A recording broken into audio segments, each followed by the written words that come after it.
Hello, welcome back to my YouTube channel. Now this is the story time of a NEET aspirant, NEET 2026. Hello Vansh, hello Shreya.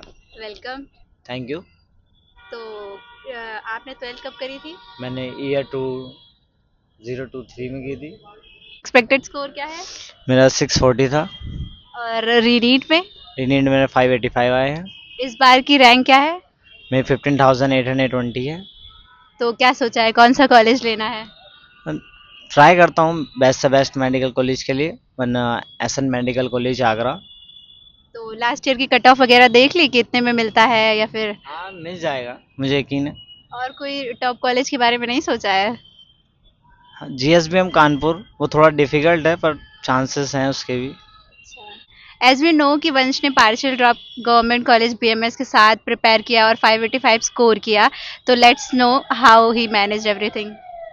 वंश, तो वंश बताओ कैसे तुमने manage किया BMS along with NEET preparation? Starting में मैंने attendance का issue solve किया, उसमें मैं डेली जाता था कॉलेज में, और अटेंडेंस को मैंने फुलफ़िल किया। फिर जैसे ही नीट पास आ गया तो मैंने कॉलेज जाना बंद कर दिया और मैंने सिर्फ नीट की प्रिपरेशन पर ध्यान दिया, जिसमें मैंने टेस्ट लगाए, उनको एनालिसिस किया, फिर से टेस्ट लगाए, एनालिसिस किया, नंबर ड्रॉप होते थे, एनालाइज करता था तो नंबर इंक्रीज हुए उससे, और फिर नीट दिया। सो अकॉर्डिंग टू यू आपकी प्रिपरेशन में नीट और री नीट में क्या क्या डिफरेंसेस थे, डिफिकल्टीज थी जो आपने फेस की ड्यूरिंग बोथ एग्जाम्स? डिफ़िकल्टीज़ तो वो बता दी है, बीएमएस में अटेंडेंस का इशू था स्टार्टिंग में, लेकिन जब नीट पास आ गया तो मैंने तो कॉलेज को अलग साइड कर दिया। तो आप अपना मेन मोटिवेशन बताइए जो जो आपकी जर्नी में सबसे ज़्यादा हेल्प किया हो। मेरा मेन मोटिवेशन मेरी फैमिली, मेरे फ्रेंड्स और मेरे टीचर्स, जिन्होंने मुझे बहुत हेल्प किया मुझको नीट में प्रिपेयर करने के लिए। उनमें फ्रेंड्स में भी मेरी एक बेस्ट फ्रेंड थी, वो मुझे संभालती थी। और जब भी वेरिएशन आते थे, कभी कभार क्या होता था कि नीट में मार्क्स ड्रॉप हो जाते थे टेस्ट में टेस्ट में, तो उस समय वो मदद करती थी। ने पार्शियल ड्रॉप से प्रिपेयर किया था, तो अब हम जानेंगे। जैसे कि हमें सबको पता है कि आयुष की क्लासेस यूपी के गवर्नमेंट कॉलेजेस में नवंबर से शुरू होती हैं, तो इसने कैसे कैसे मैनेज किया, जिसमें एक महीने का पूरा करिकुलम सेशन होता है जिसमें हमें आयुर्वेदा का सारा कुछ बताया जाता है, future aspects, future scopes, everything. तो यस वंश।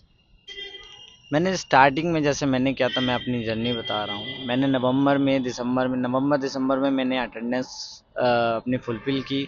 मैं डेली कॉलेज जाता था और शाम को थोड़ा बहुत नीट का पढ़ लेता था। लेकिन जैसे ही जनवरी एंड हुआ, फरवरी स्टार्टिंग हुई, तो फिर मैंने नीट पे ध्यान देना स्टार्ट कर दिया। मैंने कॉलेज को साइड कर दिया और सिर्फ और सिर्फ नीट की प्रिपरेशन करने लगा, टेस्ट देने लगा, डेली मॉक लगाने लगा और उसको एनालिसिस करने लगा। जब मुझे पता चला कि नीट का पेपर कैंसिल हो गया है, रद्द हो गया है और री नीट होने वाला है, तो मैं स्टार्टिंग में थोड़ा अपसेट हुआ, लेकिन फिर मैंने अपने आप को संभाला। मेरी स्पेशल फ्रेंड ने मेरा साथ दिया, मुझे मोटिवेट किया कि आपका पहले हो रहा था तो दोबारा भी हो जाएगा।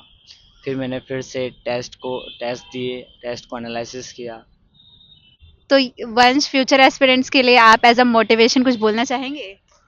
मैं फ्यूचर एस्पिरेंट के लिए एक शायरी बोलना चाहूँगा। तू अपनी खूबियाँ ढूंढ, कमियाँ निकालने के लिए लोग हैं ना, अगर रखने ही है कदम तो आगे रख, पीछे खींचने के लिए लोग हैं ना, सपने देखने ही हैं तो ऊंचे देख, नीचा दिखाने के लिए लोग हैं ना, अपने अंदर जुनून की चिंगारी भड़का, जलने के लिए लोग हैं ना। गुड। तो जैसा हमने देखा वंश की पूरी जर्नी कि कैसे इसने along with the government college of BMS, that is one of the top colleges of government BMS college UP में बरेली से कर रहा था।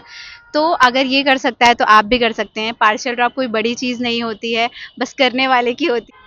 Like to share some motivational things to the upcoming aspirants. You don't have to be great to start, but you have to start to be great. Everyone for watching this video and hope you like this video. Like it, then do like, share and subscribe my channel. इसका channel subscribe करें और bell icon को press करें। ये आगे भी NEET aspirant को guide करती रहेगी और आपका साथ देती रहेगी, इसलिए चैनल को लाइक करें, सब्सक्राइब करें। Okay, bye bye.